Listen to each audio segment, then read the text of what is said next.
Hello friends, കാറ്റത്തെ കിളിക്കൂടിൻ്റെ അടിപൊളി പാർട്ടിലേക്ക് എല്ലാവർക്കും സ്വാഗതം. അങ്ങനെ നമ്മുടെ നിധിയും സുധീഷും നികേഷും കൂടെ ബസ് സ്റ്റോപ്പിൽ നിൽക്കുകയാണ്. അന്നേരം നിധിയുടെ അടുത്ത് സുധീഷ് ഈ കോടികളുടെ കണക്കൊക്കെ പറയുമ്പോൾ നമ്മുടെ നിധി ചോദിക്കും, എന്തിനാ എന്നോടത് പറയുന്നത്? നിങ്ങൾ 5 കോടിയോ 10 കോടിയോ മുടക്ക്, അതൊക്കെ നിങ്ങൾക്ക് നിസ്സാര സംഭവമെന്ന് എനിക്കിവിടെ വന്നപ്പോൾ തന്നെ മനസ്സിലായതാണല്ലോ എന്ന്.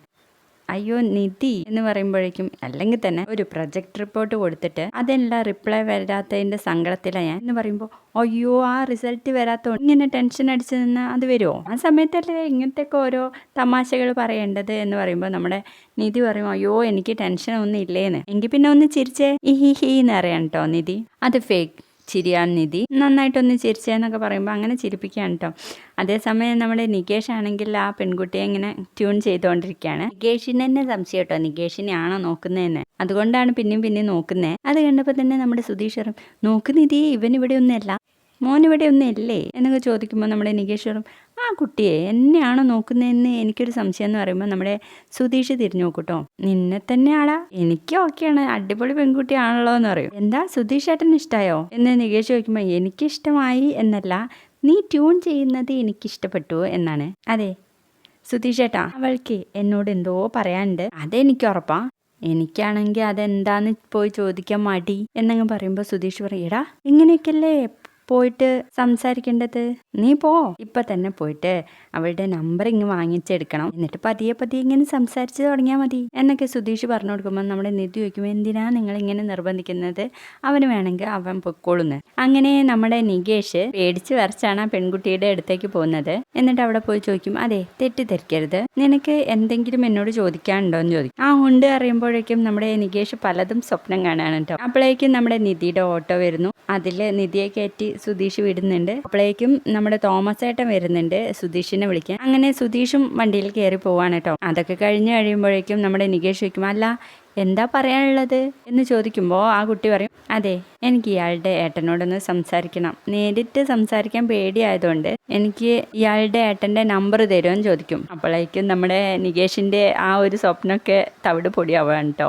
അങ്ങനെ നമ്മുടെ നികേഷ് ആണെങ്കിൽ വീട്ടിലോട്ട് വരുന്നുണ്ട്. നിധി ചോദിച്ചിട്ടൊന്നും പറയുന്നില്ല. നിധിയാണെങ്കിൽ കമ്പ്യൂട്ടറും വെച്ചുകൊണ്ടിരിക്കുകയാണ്.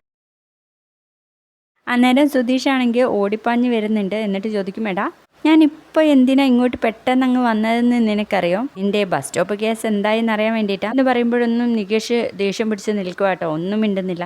എടാ പറയടാ, നീ ഏതായാലും നിധിയോട് പറയാൻ പോവല്ലായിരുന്നോ? അത് ഞാനും കൂടെ കേട്ടെന്ന് വെച്ചോ, ഒരു പ്രശ്നമില്ല എന്നൊക്കെ പറഞ്ഞ് നിൽക്കുമ്പോൾ നമ്മുടെ നിധി പറയും, അവൻ വന്നപ്പോൾ മുതൽ ഇങ്ങനെയാ, അക്ഷരം എന്നോട് മിണ്ടിയിട്ടില്ലാന്നേ. ആണോടാ, എന്തായി കാര്യം? ഇനിയിപ്പോൾ അവൾ നോ പറഞ്ഞെങ്കിൽ നിനക്ക് ചോദിച്ചുകൂടായിരുന്നില്ലേ, എന്തിനാ ഇങ്ങനെ ചിരിച്ചൊലത്തിയെന്ന്? അപ്പോൾ നമ്മുടെ നികേഷ് അറിയും, അതിന് അവൾ എന്നോടല്ലല്ലോ ചിരിച്ചെന്ന്, പിന്നെ ആരോടായിരുന്നു? അവിടെ നീയല്ലാതെ മറ്റൊരാളെ ഞാൻ കണ്ടില്ലല്ലോ എന്നൊക്കെ പറയുമ്പോൾ, സുധീഷ് ഏട്ടനാ എന്ന് പറയും.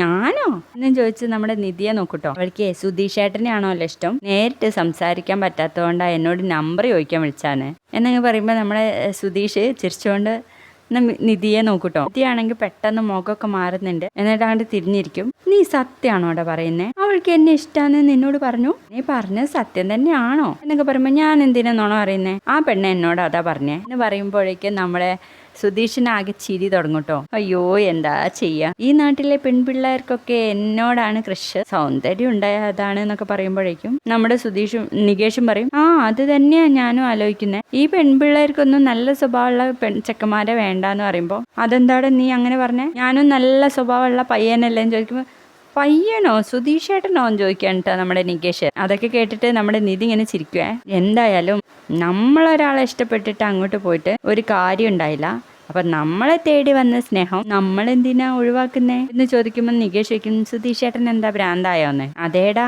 ഇങ്ങനൊരു ഇഷ്ടം നമ്മളോട് പറഞ്ഞു കഴിഞ്ഞാൽ നമ്മളൊരു ഭ്രാന്ത് പിടിക്കും അല്ലേ നിധി എന്ന് ചോദിക്കുമ്പോൾ, എനിക്കറിയത്തില്ല എന്ന് പറയട്ടോ. നിധി ഭയങ്കര ഒരു ഗൗരവത്തില്ലേ, നാളെ ഞാൻ കാണിച്ചു കൊടുക്കാം, എൻ്റെ നമ്പർ കൊടുത്താ അവൾക്ക് എന്ന് ചോദിക്കുമ്പോൾ, ഇത് പറഞ്ഞപ്പോൾ തന്നെ ഞാൻ അവിടുന്ന് പോന്നു, വൃത്തികെട്ടവൾ എന്ന് പറയണ്ട നമ്മുടെ നികേഷ്. അങ്ങനെ നല്ലൊരു ഭാഗമായിരുന്നു ഇന്നത്തേത്. അപ്പോൾ ആരും കാണാൻ മറക്കണ്ട. വീഡിയോ ഇഷ്ടപ്പെട്ടെങ്കിൽ ലൈക്ക് ചെയ്തും സബ്സ്ക്രൈബ് ചെയ്തൊന്ന് സപ്പോർട്ട് ചെയ്യണേ. ബൈ.